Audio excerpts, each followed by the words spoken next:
Well, here it is, Dolphins fans. A day of joy or sorrow, depending on how you currently feel. I think maybe a day of relief.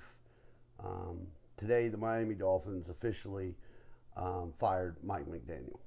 And I honestly do think I speak for the entire Dolphin nation when I say at some point in time during his 4 years here, we all believed. And for that, Mike, I want to say thank you from the Dolphins fan base because you gave us hope at one point in time somewhere during your 4 years here.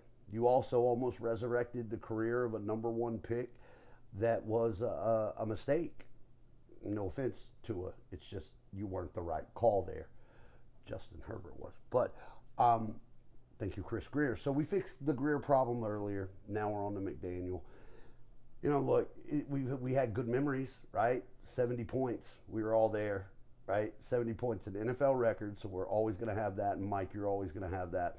But at the end of the day, unfortunately, this came down to what we've become all too familiar with as Dolphin fans. In the 4 years here, a 35-33 record. Decidedly mediocre. But you have a winning record, Mike. Back-to-back playoffs when we haven't won a playoff game in forever, but there was a long stretch when we didn't even get there. So back-to-back playoffs. And then I think things just unraveled. And I believe it was inevitable because Mike is a great offensive mind. And I think when he came in, he did a lot of great things with the Dolphins. But it was all predicated on having all of the right pieces in place and being healthy. And when that happened, it was beautiful. It was 70 points. Until it was playoffs, and then by then the injuries had got us. Took what again looked like a failed pick and a wasted draft of Tua Tagovailoa, and a great offensive mind that you are, Mike. You designed an offense that made him not only average but elite. Again, whether Dolphins fans will argue that till the end of time, that's fine. But you can't argue with passer rating, completion percentage, all those things. They're there. But injuries to Tua derailed everything. Tyreek's situation derailed. But here's what really derailed it. Mike was never, and I mean this again with all due respect, Mike, I don't think he's a head coach. He's an offensive coordinator, and a really good one at that. And I hope he finds life again in this league. Hell, I don't hope. I know he will. I mean, any team that has an offensive coordinator position open, even a lot of those that don't currently have it open, are going to be very excited that the Miami Dolphins fired Mike McDaniel today. I don't believe he'll get another head coaching opportunity right away. I think it's just everybody's got to get that taste out of their mouth. The thing that I think is troubling is this. Mike was great in press conferences. He was funny. He was relatable. While those things are good, he just never spoke leader of men to me. And so it's they say that a team will reflect the personality of its head coach. We were flashy, but we didn't have a lot of grit. And that's not saying that Mike doesn't work hard. I think he's an extremely intelligent man and works hard on offensive game plans and all of those things. Just not a guy that goes into a locker room and inspires,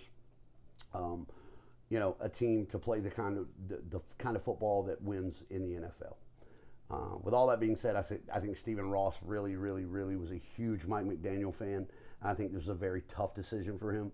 I don't think the decision would have been made had Jim Harbaugh or Harbaugh not been available. I think that is a big predicator of why we're sitting in the situation that we are. But I'll just say this: the McDaniel era, it left us with some memories, and we'll talk deeper about maybe the head coaching search in another video. But there's some names outside of Harbaugh that would be interesting. I do think that this is time for the Miami Dolphins to stop gambling on guys like Adam Gase and Joe Philbin and Mike McDaniel, and forget about the hot up-and-coming name and get something that's a proven commodity to lead this team, because we're gonna have a hell of a 2 years in front of us. There's a lot of money on that Tua deal to eat, but franchises have recovered. Denver is a tremendous example, and I really hope that the Dolphins have paid close attention to that. But all in all, Mike McDaniel, 4 years, decidedly mediocre. 2 years playoffs, 2 years no playoffs, and a 35-33 record. That ain't going to cut it in the NFL. Good luck to you, Mike. As for Dolphins Nation, let's look forward to our next leader, huh? This is a complete rebuild now. It's going to be brand new GM, new head coach.